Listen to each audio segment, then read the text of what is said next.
Hello friends, welcome to Thenmozhi vlogs. இன்றைக்கி lunch box recipe என்ன செய்ய போகிறோம் அப்படின்னு பார்த்தீங்கன்னா, கருவேப்பிலை சாப்பாடு. இதுக்கு வந்து கொழுந்து கருவேப்பிலையை எடுத்துக்க வேணாங்க. நல்லா முத்தின கருவேப்பிலையை இருந்தாலே ரொம்ப நல்லாயிருக்கும். கருவேப்பிலையை உங்களுக்கு தேவையான அளவு எடுத்துகிட்டு அதை நல்லா வாஷ் பண்ணி ஈரத்தில் எடுத்து வச்சுருங்க. ஒரு வானலில் உளுந்து 2 ஸ்பூன் அளவு எடுத்துகிட்டு வறுத்துருங்க.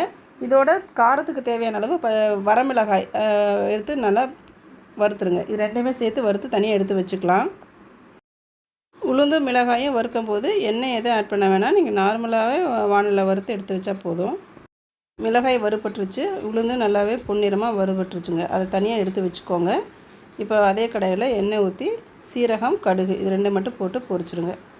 இதோடு சேர்த்து இஞ்சி வந்து பீசஸாக கட் பண்ணி இஞ்சியும் தேங்காயும் பீசஸாக கட் பண்ணி அதையும் சேர்த்து அந்த எண்ணெயிலே நல்லா வறுபடுற அளவுக்கு பண்ணிடுங்க. இதோட தேவையான ஒரு புளிப்பு டேஸ்ட்டுக்காக புளி போட்டுக்கலாம். ஒரு சின்ன அளவு நெல்லிக்காய் சைஸ் அளவு போட்டுக்கோங்க. இப்போ நம்ம எடுத்து வச்சுருந்தா கருவேப்பிலையை ஆட் பண்ணிக்கலாம். இந்த கருவேப்பிலைக்கு தேவையான அளவு மட்டும் இப்போ உப்பு சேர்த்துக்கலாங்க.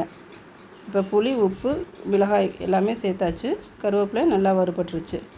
ஃபுல்லாக ட்ரை ஆகி கருப்பாகாமல் நம்ம லைட்டான ஒரு லைட்டாக மட்டும் வதங்கினா போதும்.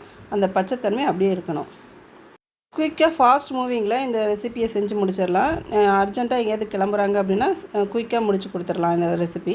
இப்போ பாருங்கள், கருவேப்பிலை எல்லாமே நல்லா வறுபட்டுருச்சு. இதில் வந்து நம்ம ஆல்ரெடி எடுத்து வச்சுருந்த உளுந்தும் மிளகாயும் ஆட் பண்ணிக்கலாம். லைட்டாக சூடு பண்ணிவிட்டு நம்ம இதை ஒரு ஃபேன் கடியில் வச்சோ ஆற விட்டுடலாம்.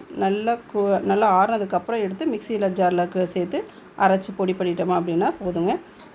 இப்போ சாப்பாட்டில் போட்டு நல்லா கலந்துட்டு அந்த சாப்பாட்டுக்கு தேவையான அளவு உப்பு போட்டுக்கலாம். இந்த சமயத்துக்கு நெய் வேணும் ஆட் பண்ணணும்னு நினச்சிங்கன்னா நீங்கள் நெய் ஆட் பண்ணிக்கலாம். இன்னுமே அந்த கருவேப்பிலையோட வாசனையும் நெய் வாசனையும் ரொம்ப தூக்கலாக நல்லாயிருக்கும் சாப்பிட்றதுக்கு. பாருங்கள், இப்போ சாப்பாட்டில் கிளறியாச்சு. நான் இப்போ கொடுத்தது வந்து ரெண்டு டிஃபன் பாக்ஸில் ரெடி பண்ணுற அளவுக்கான சாப்பாடுக்கு ரெடி பண்ணியிருக்கேன். உங்களுக்கு இன்னும் அதிகமாக தேவைப்படுதுனாலும் நீங்கள் அதுக்கு தகுந்த மாதிரி இன்க்ரீடியன்ஸை அதிகப்படுத்தி இந்த ரெசிபியை செஞ்சுக்கலாம்.